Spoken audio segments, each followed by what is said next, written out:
All right, how we doing, lovely people? It is Nug the narrator, and this is That's My Take podcast. Welcome.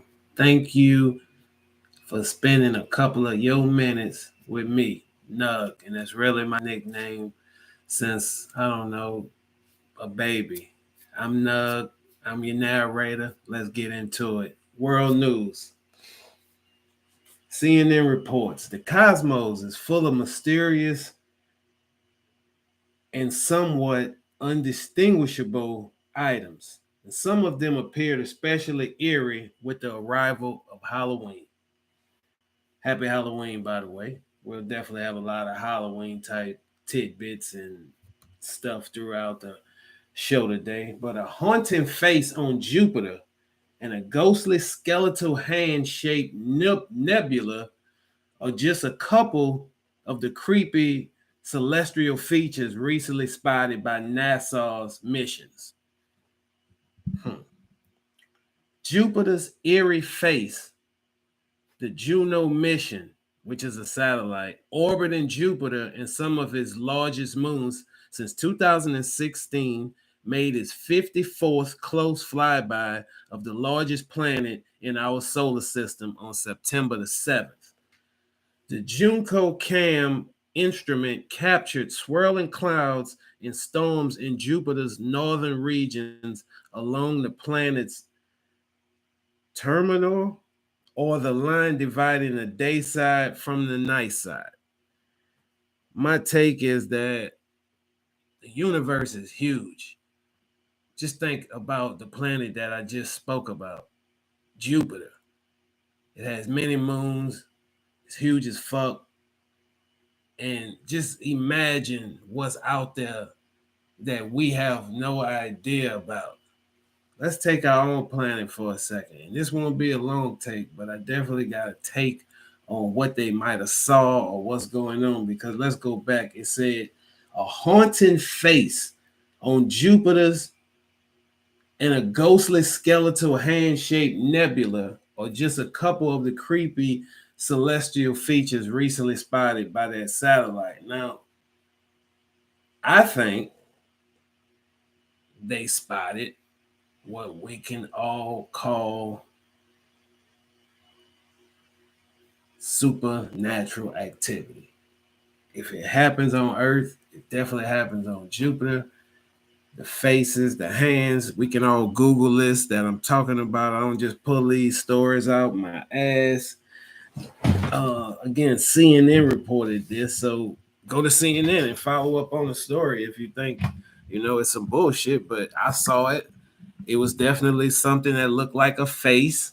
Um, the hand definitely was shaped like a hand, and again, I think it's supernatural forces that's being at play there, just like those same supernatural forces are at play here sometime. You just never know.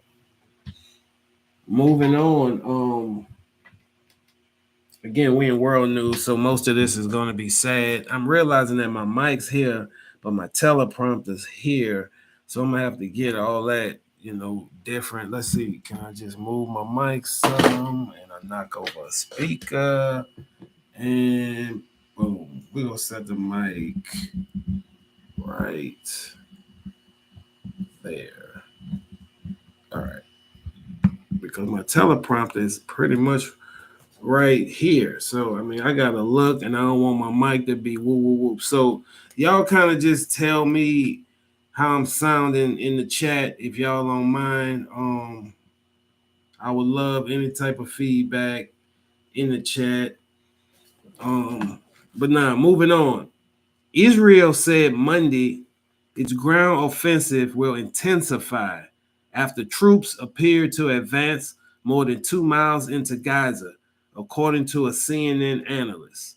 Meanwhile, aid groups say civil order is breaking down in the enclave as airstrikes compound a devastating humanitarian crisis caused by Israel's blockade on basic necessities, including food and fuel.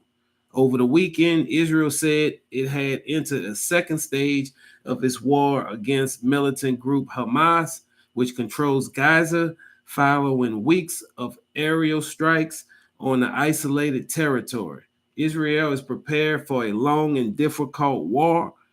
The Israel Prime Minister said Saturday as it seeks to root out and destroy Hamas after it killed more than 1,400 people in an attack on Israel earlier this month. My take, let me get a shot of water.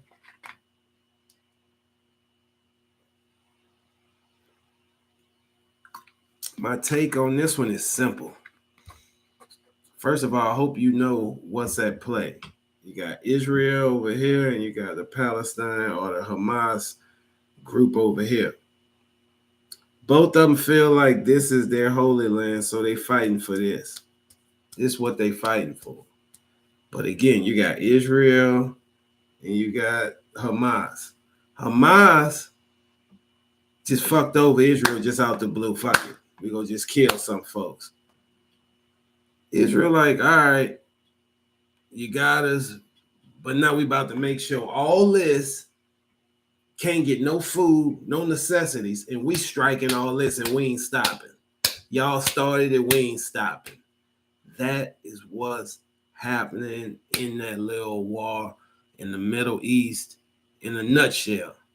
Like, I'm no political scientist or war strategist, but if an isolated area is cut off from its supply line, supply chain, you can't get food, you can't get ammo, you're not winning the war, you're going to get crushed. So in 3 weeks from now, they'll be crushed. I heard they just killed a big top-ranking commander. They'll be crushed, maps will be changed, history will be moving on, i.e. I'm moving on as well. All right, my last world news story. Hong Kong, CNN in Hong Kong, that is, reports that the government is paying new parents more than $2,500 for having a baby in a bid to boost its flagging birth rate. But here's the kicker. Many residents in the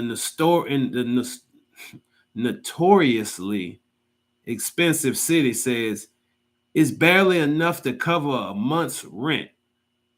Hong Kong chief executive announced the move during his annual policy address on Wednesday, saying there would be a handout of in Hong Kong money is 20,000 HK, but that breaks down to in American money $2,500.56. So 25.56 to the parents of each baby born from now until 2026 in an effort to lift the city's persistently low birth rate.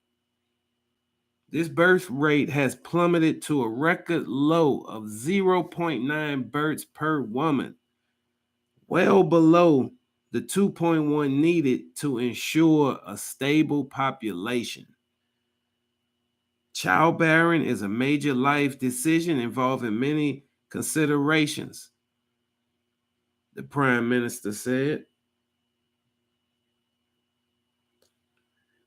What he say? As he said that, he unveiled a series of financial measures that also included a move to slash home buyer stamp duty from 15% to 7.9%. Now, my take, and before I get into my take, I gotta say, like, this is not a real estate podcast, but if y'all follow me, it said he set out a series of financial measures that also included a move to slash home buyers stamp duty from 15% to 7.5%, which sounds like if you buy a home in Japan, you got to pay some type of tax or duty, which i.e. is the stamp duty.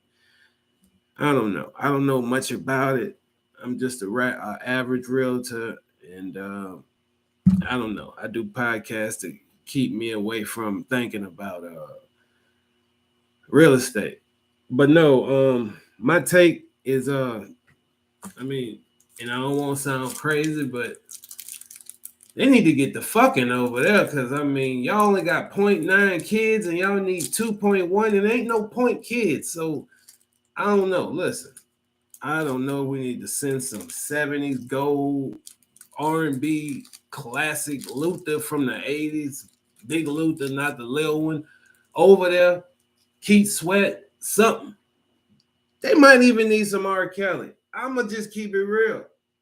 They need Jodeci or something. Y'all need to make some babies in Japan, because y'all already one of the oldest countries, and now y'all running out of newbies. If all y'all just old as the fuck and y'all don't have no newbies coming, it's no middle. They go die off. Your country go, you know. And I opened up a snicker first for two reasons. One, I'm gonna be here a while. Two, I got the munchies. I guess I opened up for three reasons. The candy question. I meant to open the I'm such a fucking crazy man. I meant to open the segment up with what is your favorite candy since it's Halloween, and I totally forgot. So, real quick, is it Twix, Kit Kat, or the Snicker that I'm about to devour? Or is it another candy? Again, you can join me in the chat. Let me know what's your favorite candy. I'll definitely chat back. I don't bite unless you're a Snicker. I'm taking my break early. Good night. I mean, it's Halloween.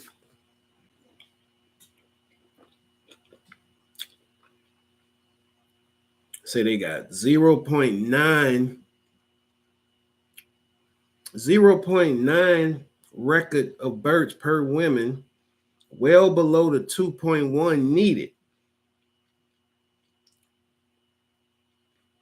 Hong Kong, y'all need to get the fucking. I mean, I really don't have no other take a way around it. Like, stop watching all that fucking anime, thinking everything like kitty, and get your fucking. That's about all I can say. Because obviously, there's women and there's men. Why y'all ain't procreating? Like, as a country, like that's a crisis. It's a fucking crisis. I'm gonna move on to U.S. news. I'm gonna keep it real. I did skip one world news report because I'm just tired of reporting about death. I'm thinking about taking world news out. If one motherfucker go into text and say, "Hey man, we could do without this world news shit," I'm taking that segment out. I think about another segment or some shit. But moving on to U.S. news after I finish this snicker. Again, it is Halloween. I was supposed to pose the question, what's your favorite candy on Halloween or every day? I'm just saying Halloween because it's Halloween, but is it Kit Kat, the Snicker, or Twix? And look, while while I'm eating the Snicker, I'm gonna tell y'all a real true story about Twix. And I love the story because it's a real story. I think I was in the fifth grade. Fifth grade, I think. I'm trying to tell the story right. I'm not trying to embellish. The key players in the story is me, a Twix every day that I got in fifth grade, and a girl that wasn't my girlfriend, but she liked me, and she brought me a Twix every day, and that's just the truth. I put that on my king cap. I've been that. That's a true story. This is just sweet tea, and this is, of course, my water. I only lie when I'm in trouble, so you do not have to worry about me embellishing or lying or not telling you truths on here unless my source, like CNN, is bullshit. I'm gonna give you some news. I'm gonna give you my takes on that news, and I'm gonna hope to inspire. Deep.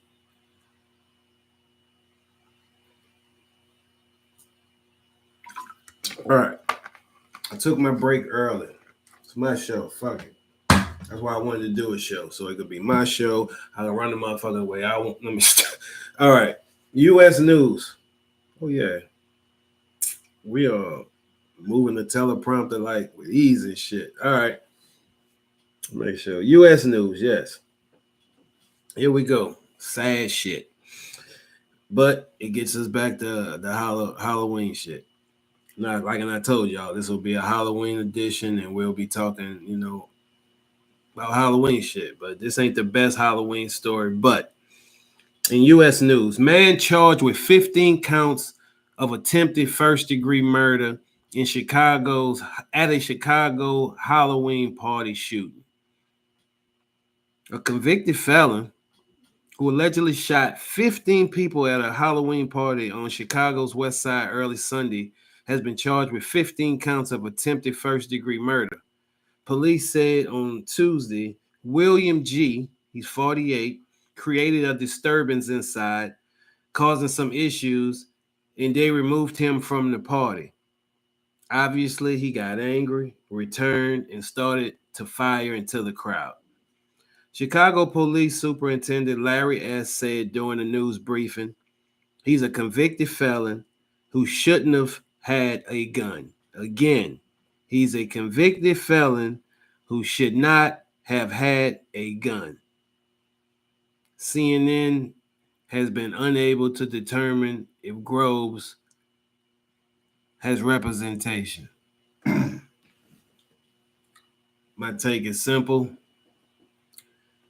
I've been in, I don't want to use the word several, but I'll use the word a few because I'm not here to embellish. But I've been in a few situations where a patriot was thrown out of a party, club, event, and came back shooting. I've been in clubs where a girl right next to me was shot. In that same club, a rapper by the name of Doe B lost his life. In that same club, at least 2 other times that I was there, it was gun violence. In that same club, no, I was not there the night Doe got shot and died, but I was outside and I passed around there with some homeboys of mine, actually asking to go in. But one of my partners wasn't dressed or dressed the way he wanted to be dressed, so we all didn't go in. I could have lost my life that night. That's a true story.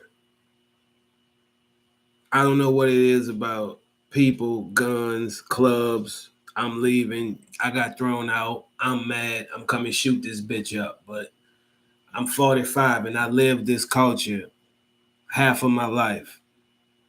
As most of y'all may not know, I'm an unsuccessful rapper who not only barely made the Chitlin leagues, I barely made the Shitlands leagues. So the clubs and the places that I was performing in was some of the smallest clubs, event places that you could go to. And on a couple occasions, people started shooting, bullets started flying. So 15 people, dude, like, I don't know what he was shooting with, but if it was a handgun and only had 16 or 17, so dude's a great shot. If that's all he had, but I doubt it. And if he had the K, he's still a pretty good shot because that's like 50% if he had 30 in it. But why he did that, like, the world may never know, but them 15 counts is about to, them 15 counts about to have you sitting down, bro. Like, I don't know what happened or what's going on or who did you wrong, but at least 14 of them people ain't do you nothing. Because if you got into it with one person and you shot 14 others, I feel like that's foul, my dog. Like, I don't promote violence at all. I'm not happy of some of the things that I did in my life, but today I stand in front of this podcast and this camera, a father, above average real estate agent, a podcaster, a pickleball player. But what I am not is somebody that's about to go shoot up innocent people and someone that's about to support anything like that. So my take basically on this is it's foul. Like people at a Halloween party, man. I know some people was in there loaded. So you loaded, you in there, and then papa, you thinking it's balloons, but this ain't balloons. Like that's foul, bro. That's like a worst nightmare for somebody like me that used to always go out. Like a Halloween tonight like this, I'd be getting ready to go out. 20 years ago, I'd be getting ready to go out tonight. Like I love Halloween. Like I'm a father now though, so it's not like I'm here to keep on living this play life. I'm raising a son, you know. Shit deep. Like I ain't have a dad. Shit deep. Like I don't know. That's my take on that one. Like that one really hit me though. Like for real. Moving on. A heavily armed man was found dead at a Colorado amusement park. Officials say he may have been planning a devastating attack. A man armed with guns and explosive devices was found dead of an apparent self-inflicted gunshot wound at a Colorado amusement park, potentially averting an attack of devastating proportions, officials said. The 20-year-old's body was found in a woman's bathroom Saturday morning before the scheduled opening time of the Glenwood Cabins Adventure Park in Glenwood Springs. It appears he entered the park illegally after it had closed. He was armed with a semi-automatic rifle and semi-automatic handgun and multiple loaded magazines for both weapons. He was wearing body armor and what appeared to be a ballistic helmet. Additionally, multiple improvised explosive devices or IEDs were also discovered with the suspect and in a vehicle associated with the suspect, the sheriff's office said in a statement. Can't make this shit up. This shit could have made the story of I can't make this shit up. This motherfucker 20. Now let's peep the scene now. He 20. Man, when I was 20, I was not thinking about jumping in no motherfucking amusement park with all my explosives ready to go kill innocent people. Motherfuckers crazy. But no, you 20. You got this shit mapped out. Then boom, you dead because you done fucked up and shot yourself or blew yourself up, something. I don't think he blew himself up because he would have probably said that, but he accidentally killed his fucking self. Or maybe karma slipped on in and it wasn't these folks' time to die, but I don't know what the fuck your 20-year-old ass was thinking. You 20 and you got all, man, look, I'm reading this shit earlier and I'm like, what the fuck? Yes. Motherfuckers got semi-automatic rifles and semi-automatic handguns and multiple loaded magazines for both weapons. He was wearing body armor and what appeared to be a ballistic helmet. So he playing like Call of Duty all the fucking way. But nah, dog, game over before it even fucking start, dog. Like my take is simple. Glad karma, instant karma got his ass up out of there. What the fuck, dog? This world crazy, bro. Like, I don't know. Like, the world just crazy. And that story not even the weird story of the day. I can't make this shit up news. There's some U.S. news. Craziness. Moving on. Right. Ovation, I see you. Geo, I see you. I was deep into my damn soliloquy, but I see y'all, bro. I see y'all. Thanks for checking out the podcast. Moving on. My last story of U.S. news is a deep one again, but at the same time, if we're not deep, what are we? We sleep. So, white Americans have far more wealth than black Americans. Nah. Here's how big the gap is, and this is a report from CNN. Although black and Hispanic Americans have accumulated more wealth in recent years, the median net worth still lags far behind that of white Americans. The net worth of the typical black and Hispanic household in 2022 was only $44,000 and $61,000 for Hispanics, and that's respectively. So as a black person, we average median 45 G's, respectively. And that's according to the Federal Reserve's latest survey on customer finances. And look, that's up more than 61% for black households and 47% for Hispanic households since the last survey in 2019. Let's stop right there because there's a lot more shit going on, but let's just stop right there. We know we don't make more money than white people, but the thing that's killing me of all this shit that I just saw, read, researched, this line right here.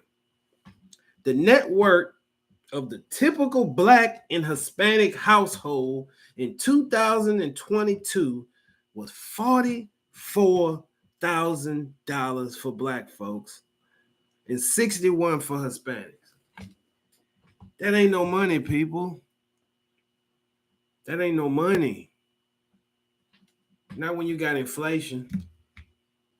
Not when you got gas prices. And I ain't gonna lie, gas done went down. Everybody kind of happy. I'm happy. I gotta fucking use premium. So gas done went down, but overall gas been beating us the fuck down. Food prices up. You'll never see another dollar loaf of bread. Never. Go to the gas station. That bitch $4. Convenience. All that for that same loaf. I don't really know what to say about this except keeping it real. The disparity of riches is fucked up, man. Like, we ain't got shit as a people, man. And I ain't sitting up here trying to preach. I'm just keeping it real, man. 44K, that's our average, man. Damn. They got a couple other folks' averages, but they all better than, black and Hispanic averages. But the basis of this story is, basically saying that we pay much higher in mortgages, and that's we as black and Hispanics. So overall, with inflation, that caused us to only make so much because they take away mortgages when they factor in your net worth. That's what basically just happened. I ain't feel like reading all that shit because really, fuck all that shit. If you think about it, we as a people need to do better. That's what I'm gonna say right quick. Like, we need to do better. That's starting with me, us, everybody. If all you made last year was 25, fuck that. Next year make 31 and go from there because we got to do better, man. This shit crazy. All right, moving on to hip hop and entertainment news. Full disclosure. Y'all know when I told y'all I was doing a podcast, I wanted to add value. I never wanted to be just a T show. And if you don't know what I mean by a T show, that's a show. And again, I'm not hating on people that do T shows. A T show is when all you do is talk about the trending topic and what's everybody else talking about. And that's a T show. That's not a me show. We don't do that over here. Shit. We don't do that over here. I want to add value. I want to entertain. And fuck. I'm just happy to be here.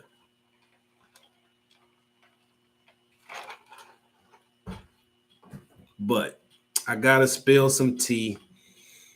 Just because a lot of people talking about the shit, and I don't want nobody to think I'm a bigot or I'm biased, but I don't talk about all this fucking alternative shit because I don't know. I don't talk about it. But will Saucy Santana put hands on academics in the name of Young Miami?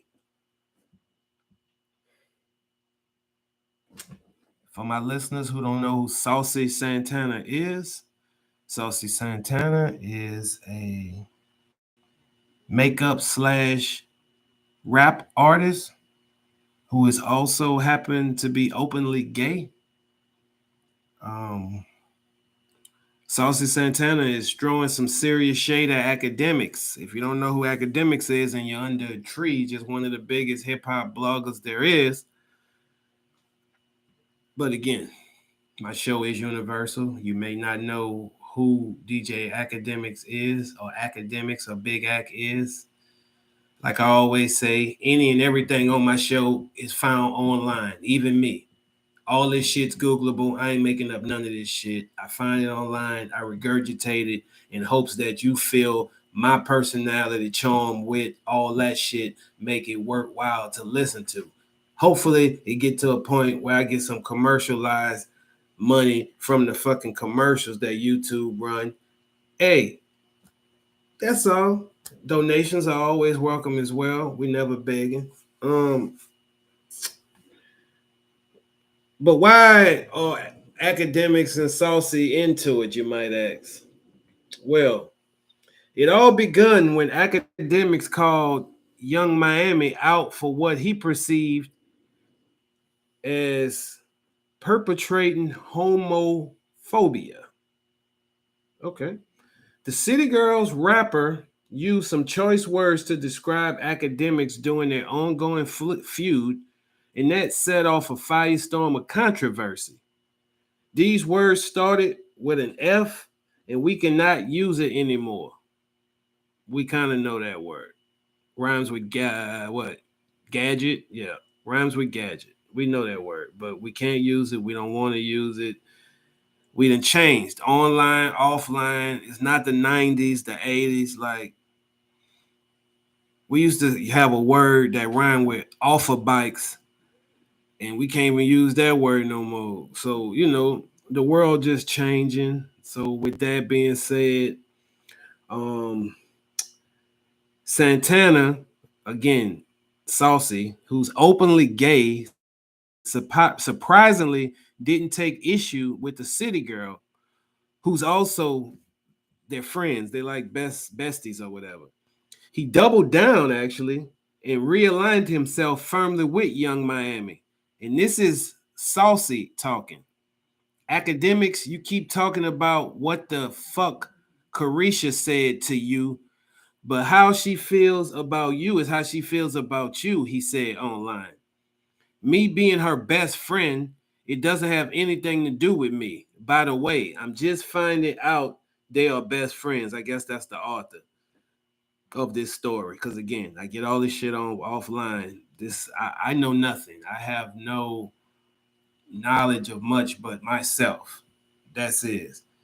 I still got my money on Act, Jeezy. I still got my money on Act. Where we at? The real heat started when Santana used derogatory language like that same F word, and he said in the hood and in a lot of urban cultures, when you see boys that are acting feminine, they are being messy or they being extra and doing F shit. That's what you address them as. Even as me being a gay man, I don't move like a F. And it's a lot of other gay boys that are feminine or whatever, but everybody don't move like F's. She said, well, my bad. He said, see, I get confused on that. She shit. He said, even as me being a gay man, I don't move like a F. Academics, you move like a F. Santana didn't stop there. He accused academics of always starting shit and brought up his latest beef with Gorilla. I ain't happy about that beef with Gorilla part, but hey. But what shocked me was the notion that he might want to fight Ack. Santana revealed that he and his crew are eagerly awaiting a showdown with academics at the Roots picnic in Philly. Then he extended an invitation for him to come out to Young Miami's Hollywood party in Miami and actually said he will beat his ass and then proceed to F him. I can't make this shit up. This is the beef that we're dealing with. I only report the stories. My take, I love them initials. I'm not going to try to say them because y'all going to think I'm being funny. L, all them, because I fuck it up because y'all always add another fucking letter on me. I fucks with y'all. I ain't got no problem with none of that, but I never like the confused people. Like, and what I mean by that is you look like a dude, but you act like a girl, but you fucking dudes. I don't know. Like, if you fucking dudes, you fucking dudes. But if you looking like a girl and you fucking dudes, it's confusing.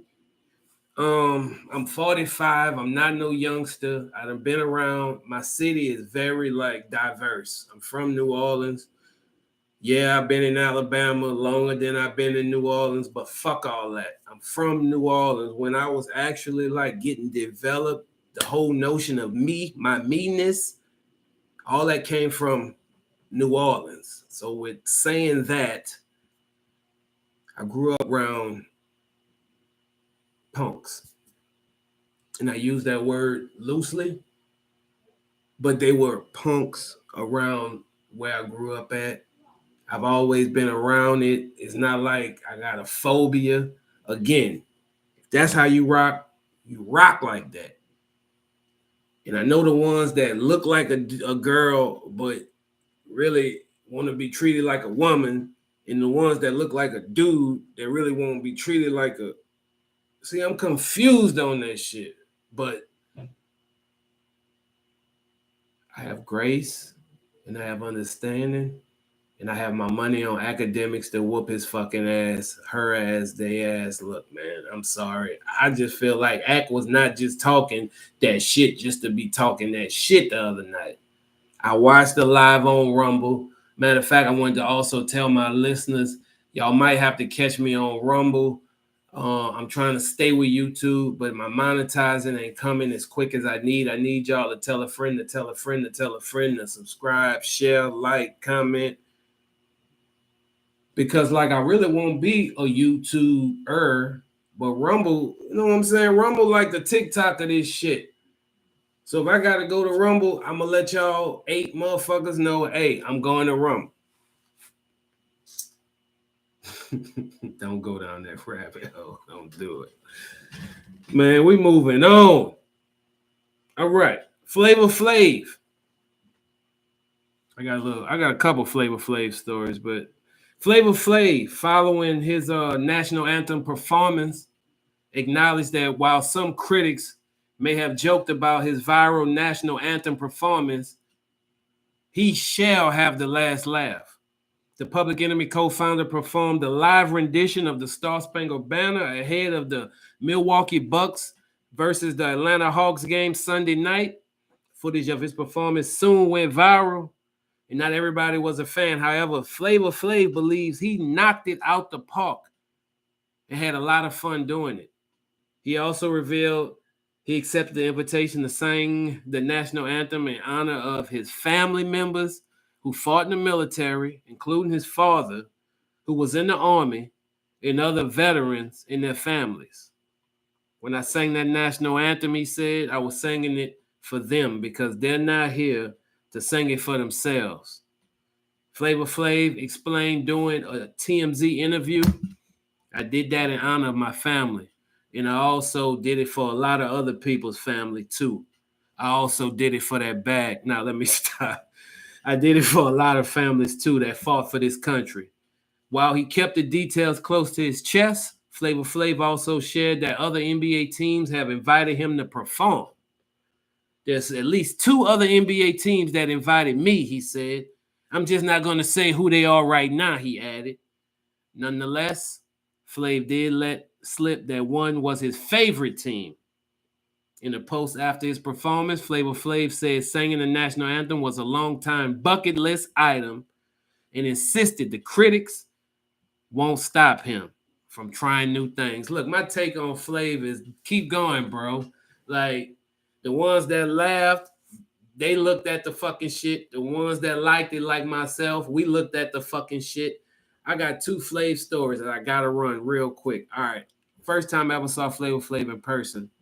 Bullshit, y'all not. Canal Street, New Orleans. I'm probably preteen or a teen. We used to travel, I don't know, Lil Pat, couple cousins, nothing too strange or big. But anyway, on Canal Street, I don't know what the shit was. Maybe Bayou Classic, maybe fucking, my memory fucked.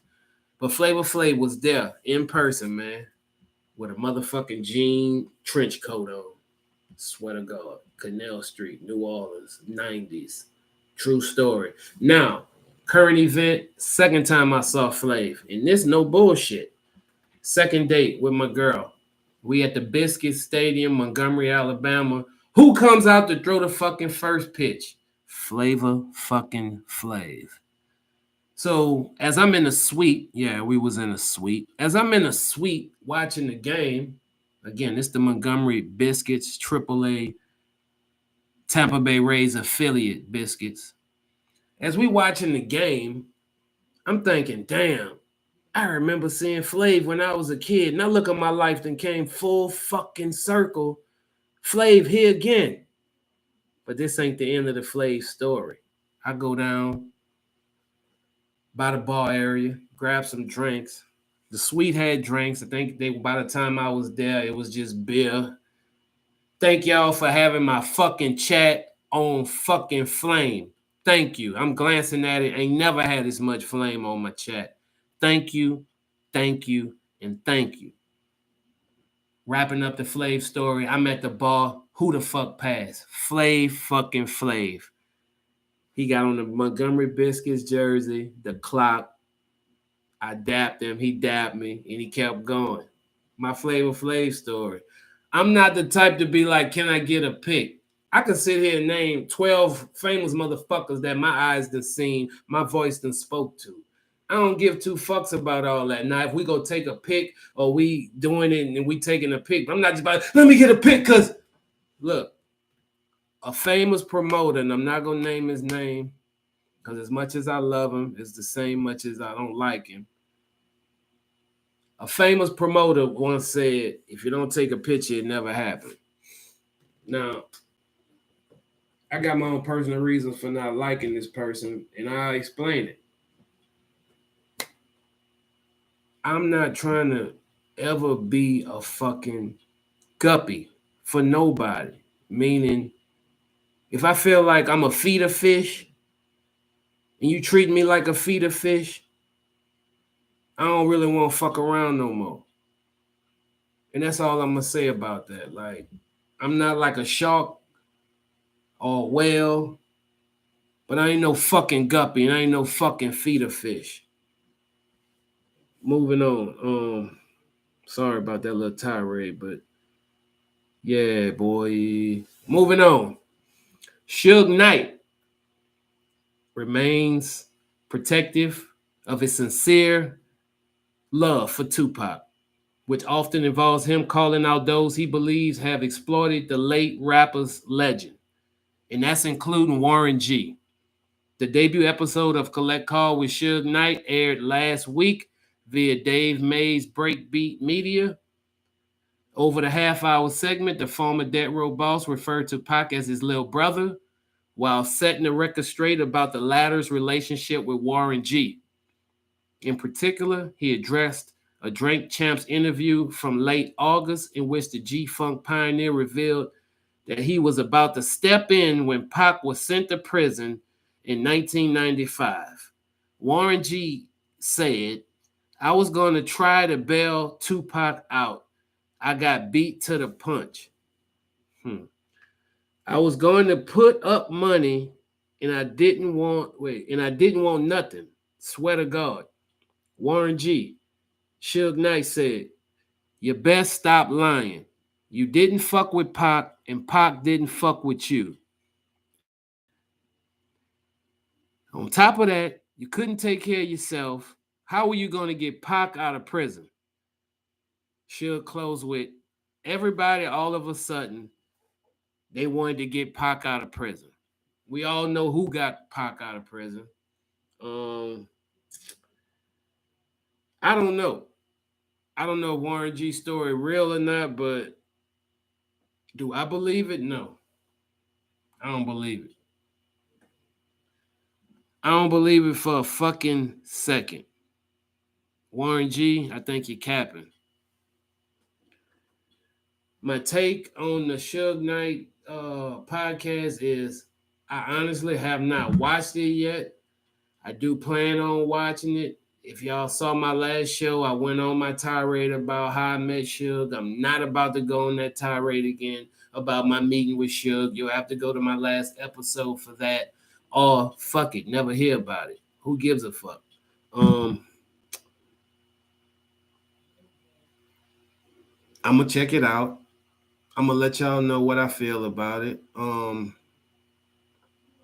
I still feel like Suge is Suge, bro. Like, I don't know. Like, I ain't got no Suge shot me. Like, I know people say that's what's on the Machiavelli fucking CD, and I think when I get loaded, I hear the shit sometime. But I really don't think Suge had nothing to do with the shit. Like, I just don't. I'm gonna move on. I'm gonna say rest in peace, Pac. Y'all who fuck with me know how I feel about Pac, so I'm not gonna go off because I tried my best to make sure I kept this show, you know what I'm saying? Not me going off on shit because I usually will go off once or twice. Fuck, this is my show. It's gonna happen. But moving on, a sad story to report, closing out the hip hop news and entertainment. This is hip hop and entertainment. Emergency responders found Matthew Perry. He starred as Chandler on the hit show Friends, which I never watched, to be honest. I mean, yeah, I watched the little beginning when they dancing, but I couldn't tell you no fucking episode. And I know one of the women from Birmingham, but that's all I know about Friends. But I'm reporting the story. It's an entertainment story. So let me, you know what I'm saying? Let me finish this. Emergency responders found him unconscious in a stand-alone jacuzzi. A bystander had brought the man's head above the water and gotten him to the edge. Then firefighters removed him from the water upon their arrival. A rapid medical assessment sadly revealed the man was deceased prior to the first responders even getting there. Matthew Perry was 54. The circumstances surrounding the actor's death are being investigated by the LA Police Department and the county medicals examiner. We definitely want to say rest in peace to Matthew Perry. No, I was not the biggest fan. I'm not gonna sit up here and act like I was, but it was an entertainment story. I wanted to run with it, and I also wanted to give my take. It's something about fame, Hollywood, being famous, drugs, that makes people different. And I don't know what's the case here, and we're not going to speculate until we find out what happened. But what I am going to say is it's something about being famous, man. And I can't lie, I was bit by that bug for so many years, but now I really don't give a fuck if it's 1 or 1 million motherfuckers watching this podcast. Because you know why? I'm doing this shit for me. At one point in my life, I wanted to be so famous that I felt like I wanted to give the world so much of myself. But you know what? At 45, I'm really like, fuck the world. I don't want to give y'all much of anything of me. I just want to be at peace, raise my son, smoke a little bit, sell a couple houses, stay the fuck out the way. That's pretty much it. I just learned over time that being known, famous, all that shit, it does not matter. It's an illusion. It's a fucking illusion.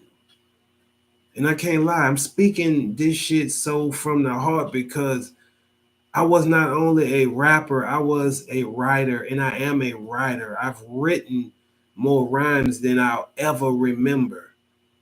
Let that sink in, little pilgrim, new little rappers. Let that sink in. I forgot more hit songs that I fucking wrote, and I'll never remember them. Let's be good to ourselves. Let's change the narrative. That's all I wanted to say on that. That's my take on that. We gonna move on to I can't make this shit up news. Let me get a sip and get y'all ready for this. All right, for my new, and I know I only got like 5 viewers. So for my 6th viewer who never really saw me do this segment, it's called I Can't Make This Shit Up News. Video shows Critter Crash Diner in Wisconsin. A deer charged into a crowded restaurant around lunchtime, prompting diners to skedaddle. People go to Noodles and Company in Wisconsin to save a buck, not to have one interrupt their meal. I did not write that line. But that's what happened in Wisconsin on Tuesday when a deer came crashing through the restaurant's window, man. No one was harmed in the incident, and the location has since reopened after a deep clean. And the restaurant also is offering a $2 mac and cheese special on Wednesday to commemorate the incident. I can't make this shit up. I can't make this shit up. All right. Sports. Y'all all know how much I like sports, so I'm going to take a small break. Literally, the Kit Kat is very small, and I'm going to break off a little piece of this bitch and eat it. Then we're going to get into sports. Because I already admitted I do have the munchies, and it's Halloween. So again, y'all did not chime in. What's your favorite chocolate or candy for Halloween?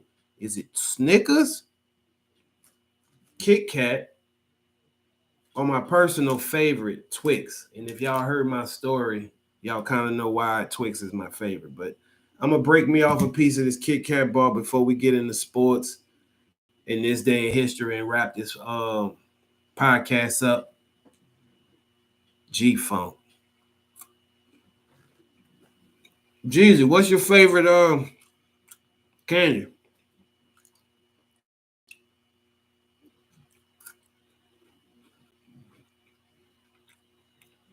Ovation, if you in there. Thank you for coming by too. What's your favorite candy? Again, mine is Twix, everybody. And I am on a small break before we get into sports. And since we are on a small break, I'm about to take this time to promote. That right there, fam, Forever Amongst Made Men. This broadcast episode is brought to you by the fam. Because without them, there would be no me. And I want to take this time to tell all them boys I love y'all. A nomad wandering was scooped up young by a clan of real motherfuckers and raised up as their own. And now you got Nug, the motherfucking narrator. I love him. Like I said, we're going to take a small break before I get into sports. Y'all know how much I love sports, so sports will probably be a little long. I wanted to take a break, which I did. Let me throw some of this trash away, cuz. Yeah. Friends, my nigga. It was a trending topic. All right. And we're going to save Twix for last because, again, that's my favorite. In sports, at present, the World Series has the Texas Rangers up in their series 2-1. And they also, and again, I wrote this about my notes, my sports notes about an hour ago. They was up 10-0 over the Diamondbacks. Let's look in and see what the final was, because they was like in the top of the fourth. Texas Rangers look like they'll be all World Series champions. Excuse me. Because I believe if you go 3-0 in baseball, no team has ever came back in the World Series from a 3-0. Yeah, it's the bottom of the ninth, and it's 11-5 right now. Texas. So I mean, I think it's over, but anything could happen.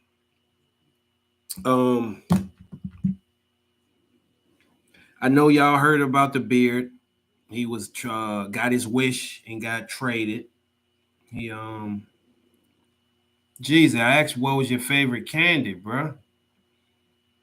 Like, what candy you like? You know, it's Halloween. It was just a little interaction thing. I see you interacting though, but I really was wondering what was your favorite candy. Or do you like Skittles?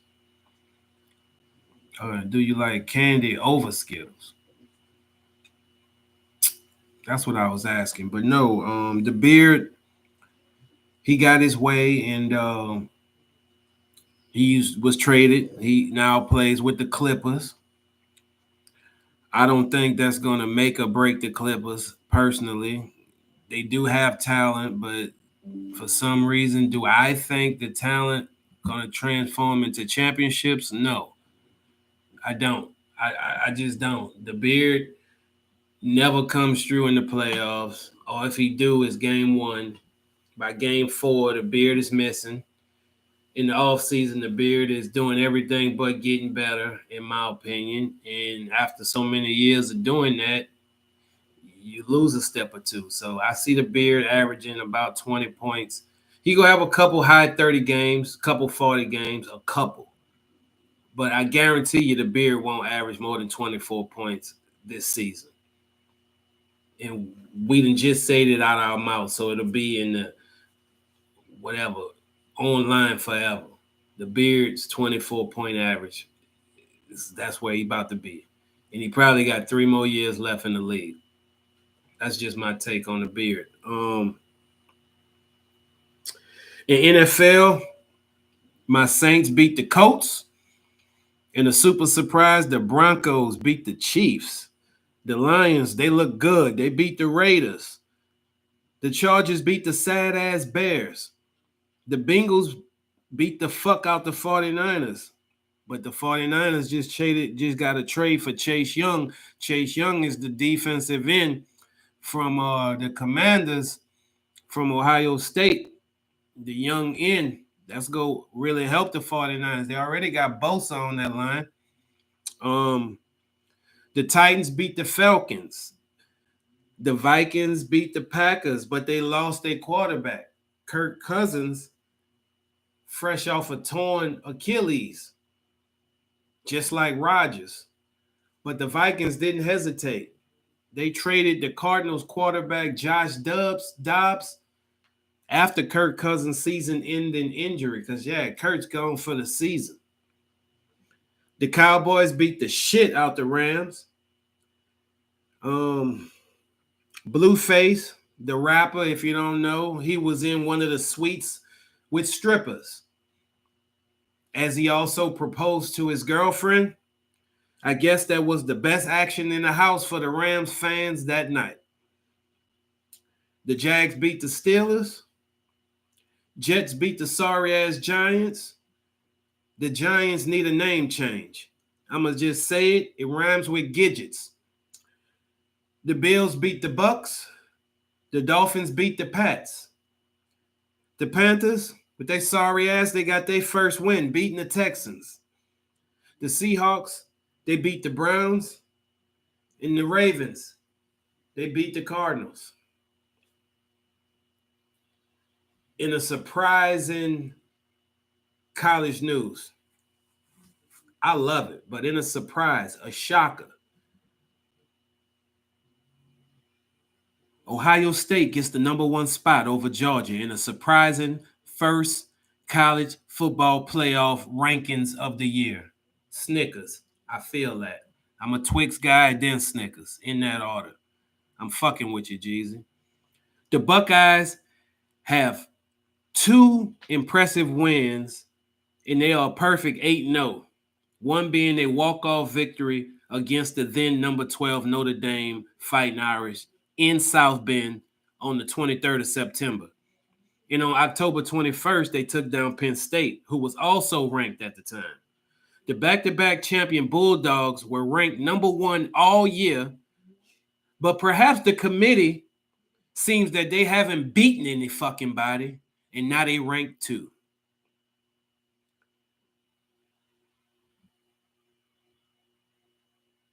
And that's what he basically said. They are 8-0. After demolishing Florida in the swamp over the weekend, the Michigan Wolverines, they come in at 3, even though they supposedly cheating. The Seminoles are 4th. They look good. Can't lie. Florida State Seminoles look good. Can't lie. And the rest of the top 10 are as follows. The 5th team is Washington. They 8-0. Followed by 6th, Oregon. They 7-1. Followed by Texas. That's the Longhorns. They 7-1. Followed by Slammer, Bama. They 7-1. Oklahoma's 9th. They 7-1. And Ole Miss rounds up the top 10. They 7-1. If you can hear my dog snoring, you got to know it's almost time to get up out of here.